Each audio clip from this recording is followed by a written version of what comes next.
Hello, எல்லாருக்கும் நமஸ்காரம். Welcome to Girija's kitchen. நாம் இன்றைக்கி இந்த வீடியோவில் ஒரு டேஸ்டியான அவரைக்காய் பருப்பு சிலி எப்படி பண்ணுறதுன்னு பார்க்க போகிறோம். இந்த பாருங்கள், இப்போ இது பட்டை அவரைக்காய் சீசன். கார்த்திகை, மார்கழி, தை இந்த 3 மாதத்துக்கு இந்த பட்டை அவரைக்காய் ரொம்ப ஃப்ரெஷ்ஷாக இருக்கும், சீப்பாகவும் இருக்கும். ஒரு 1/4 கிலோ அவரைக்காய் வாங்கி அருவாமனையில் திருத்தி வச்சுருக்கேன். இந்த 1/4 கிலோ அவரைக்காய்க்கு இந்த டம்ளரால் 1 டம்ளர் துவரம்பருப்பு ஊற வச்சுருக்கேன். நல்லா ஒரு 2.5 மணி நேரம் எடுத்து நல்லாவே ஊறி வந்துடுத்து துவரம்பருப்பு.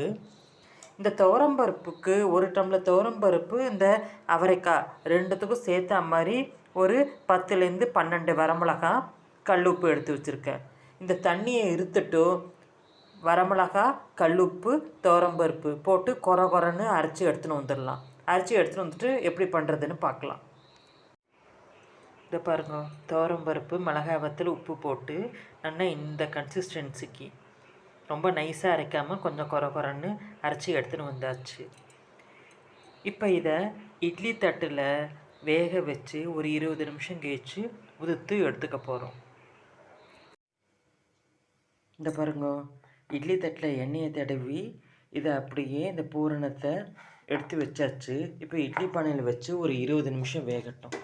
வெந்ததுக்கப்புறமா பார்க்கலாம்.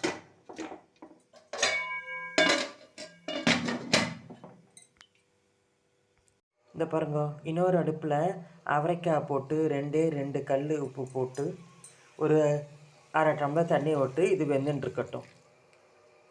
இந்த பாருங்க, தண்ணி ஊற்றிருந்தோம் இல்லையா, தண்ணியெல்லாம் நல்லா இருத்துனுட்டு அவரைக்காய் நல்லா வெந்தெடுத்து இப்போ அடுப்பை ஆஃப் பண்ணிடலாம்.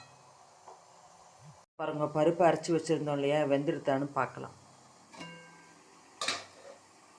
இந்த பாருங்க, நல்லா கல் போல் இருக்குது, வெந்தெடுத்து இப்போ அடுப்பை ஆஃப் பண்ணிடலாம். இந்த பாருங்க, பருப்பு உசிலி நல்லா வெந்தெடுத்து ஆறி ஒரு 10 நிமிஷம் ஆறட்டும். ஆறினோடனே இதை நல்லா உதுத்து விட்டுண்டு தாளித்து கொட்டிடலாம். இந்த பாருங்க, வேக வச்சுருந்தோம் இல்லையா, அந்த பருப்பை நல்லா உதுத்து இந்த மாதிரி உதுத்து விட்டுண்டாச்சு. இப்போ அவரைக்காவும் வேக வச்சு தனியாக ஒரு பாத்திரத்தில் எடுத்து வச்சுருக்கேன். கடாயில் தேங்காய் எண்ணெய் விட்டுருக்கேன், காஞ்சின்னு இருக்கு. கடுகு தாளிச்சிடலாம். இந்த பாருங்கள், கடுகு வெடிச்செடுத்து நம்ம உதுத்து உசிலிச்சு வச்சுருக்கிற இந்த பருப்பை இதோடு சேர்த்துடலாம். இந்த பாருங்க, பருப்பை வேக வச்ச பருப்பு உசிலியை இருப்பச்சட்டியில் போட்டு ஒரு 2 பரட்டி விட்டுட்டோம்.